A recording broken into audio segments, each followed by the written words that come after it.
میرا شہید کی اماں بننے کو بڑا دل کرتا ہے.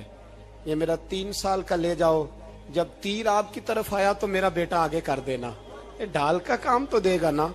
ہنستے ہوئے محبوب کی آنکھوں میں آنسو آئے, بچے کو پکڑ کے سینے سے لگایا, ماتھا چوما, فرمایا جا تیرے ساتھ وعدہ ہے, قیامت کے دن تجھے شہید کی اماں کہہ کے ہی پکارا جائے گا.